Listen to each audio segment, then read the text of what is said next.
start increasing their presence in some busy areas known for their nightlife. It's one of the latest measures being taken by the city to increase safety.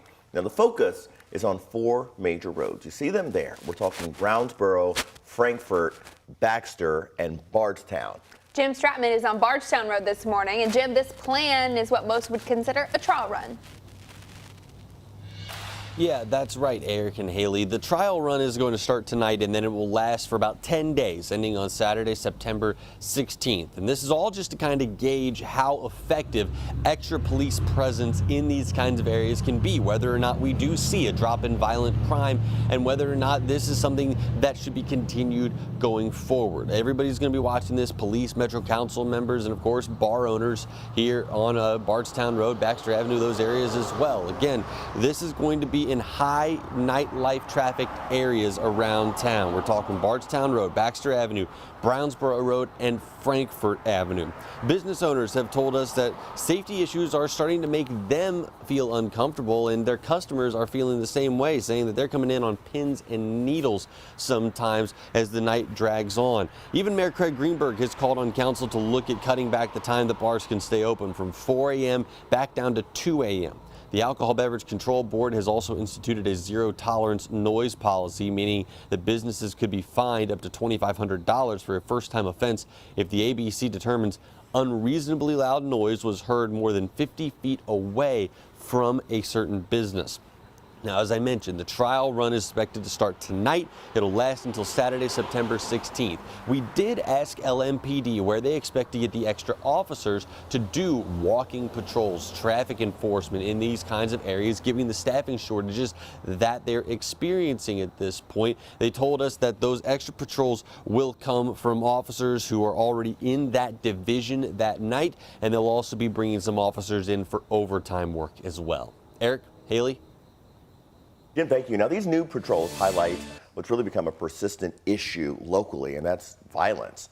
Right now, police are investigating 2 different attacks on the same street. Right, they happened on Galbert. You can see the first one was the deadly shooting that was closer to 22nd, and then closer to Wilson Avenue, a stabbing later on in the day officers had to rush back for.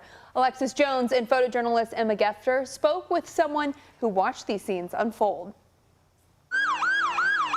Louisville Metro police officers rushing down West Galbert Avenue twice in one day, leaving some who live on the street worried for their neighborhood's future. It's just a lot of crime going on. It's a lot of shootings. It's just sad. Victoria Johnson watched as one scene unfolded Tuesday while on her parents' porch. She says everything was quiet until several police cars swarmed the area just before 4. And I didn't know what to think. But it was 2 different incidents going on. The first one happened around noon. LMPD says officers found a teenage boy with multiple gunshot wounds at a home near South 22nd Street. He died from his injuries hours later. And just a few doors down, police responded to a stabbing at this home. Officers say 2 men had a fight inside the home near Wilson Avenue, injuring one of them on the arm, which Johnson says is out of character for the street. It's peaceful around here, but it's normally like gunshots on like the outskirts. She says seeing crime make its way in is a sign of where Louisville is heading. Because it has gotten worse. You don't know if you're going to be here or not. The teenagers is dying before the adults. You know, they're not even living their lives. Causing Johnson to feel helpless for her children and the families nearby. That's all you can do is pray because there's so much going on. That's all you can do. Alexis Jones, WHAS11 on your side. Police say they do have someone in custody for the stabbing, but are still looking for suspects in the teen's shooting death. The family of a woman killed in a hit and run is hoping for justice through an arrest. 70-year-old Deborah Richardson was hit and killed on Cambridge Drive off Southside Drive late Sunday night. Her daughter Lynn says Richardson was riding her moped back from the store just a block or 2 from home. LMPD investigators say the driver, believed to be in a red pickup, drove off. Richardson's daughter hopes LMPD is able to track down the person responsible. I don't want it to be just, oh gosh, that was a tragedy on the street, and then something else comes along and nobody remembers who she was, what she did for people, and that her life would just be ended in that way and nothing further get carried through. Lynn describes her mother as an incredibly kind person, someone who would feed and clothe those in need and help those dealing with addiction. If you have any information about this hit and run, you should call 574-LMPD. Louisville emergency management officials say the EPA has wrapped up its work at a Highview home where mercury was found. The EPA completed that work at 6211 Applegate Lane Friday. It's the vacant house where police say 53-year-old Mark Hibble had taken residence as a squatter while his home next door was filled with chemicals and trash. Crews now need to remove the trash and debris from 6211 and repour the concrete.